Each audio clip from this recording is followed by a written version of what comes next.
I am Chef Kim Otten, and I am here to tell you about the instructions for your remote at-home Seder meal this year. I've always enjoyed doing this one in the past at church, but this year we're going to do it a little bit differently. So let's go through the instructions.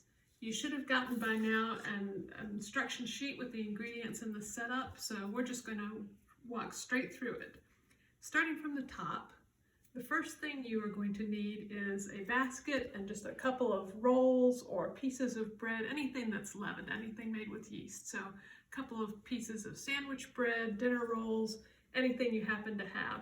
And the point of this is that you're going to hide them in whatever room you're having the Seder in. So whether that's around your kitchen table or in your dining room, just hide a few pieces.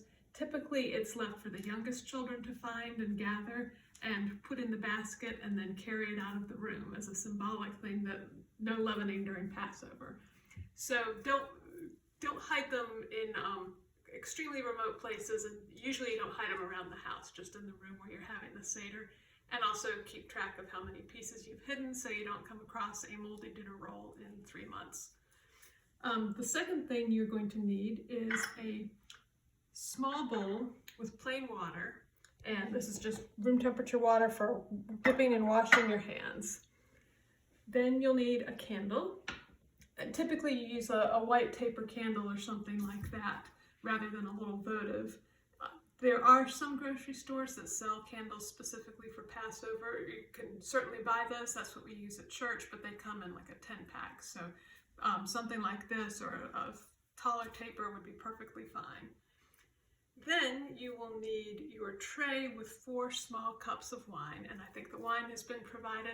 I don't know if the cups are provided. If they're not, if you need just little cups, one place I would recommend is going to the Dollar Tree. I've seen there in kind of the wedding section that they have packs of maybe 10 packs of little tiny cups, and a couple of those would be perfect for this, depending on how many people are celebrating with you. Then we will get to the plate, and this is the plate that holds 3 pieces of matzah. And matzah is an unleavened cracker, and you can usually find it during the regular part of the year in the international aisle in the grocery store. Often around Passover time, at least I know at Harris Teeter, they will set up a whole separate kind of end cap with Passover foods. So you might find it there. And what you're going to do is just take 3 pieces, they look like this, and you're going to wrap them in a napkin and put them on a dinner plate. And then you will be using those throughout the evening for your celebration. The next thing you are going to need is your roasted egg.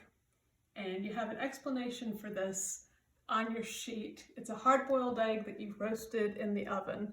I like to roast it in the oven just because it's the easiest, and that's what the instructions are for. Some people, if they have a gas stove with a pilot light, they like to hold it in tongs and roast it over the pilot light.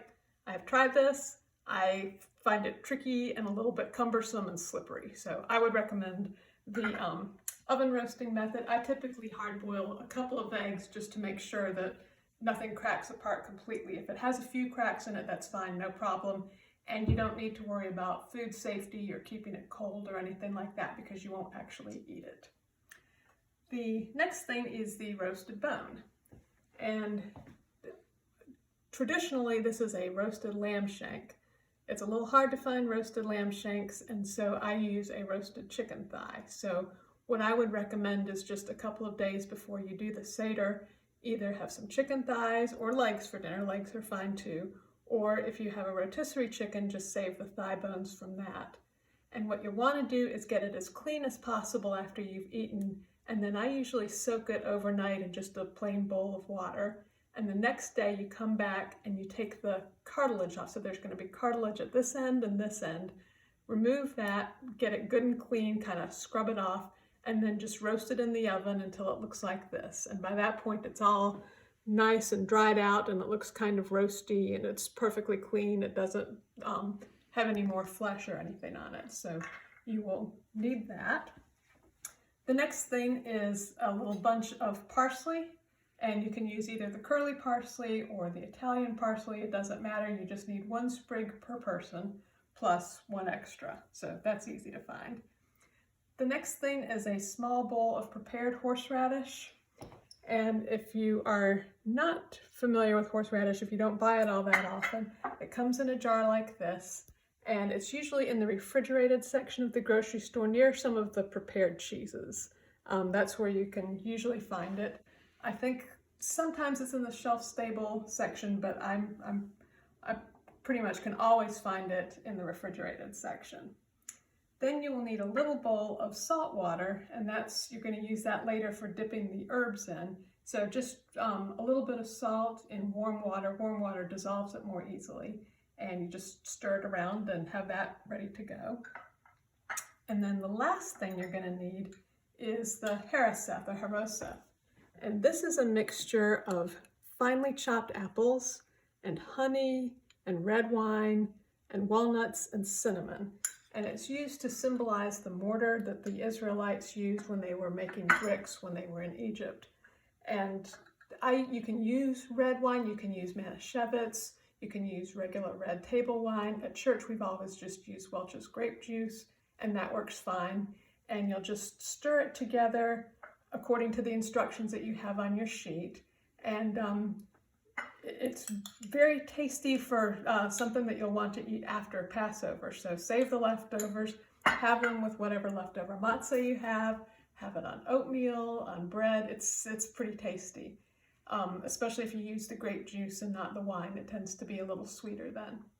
So I hope you have a wonderful Passover ceremony and a Seder. I'm looking forward to being able to do it again with everybody next year. And if you do have any questions, please feel free to contact me. You can ask Mrs. Unger for my contact information. Thanks very much.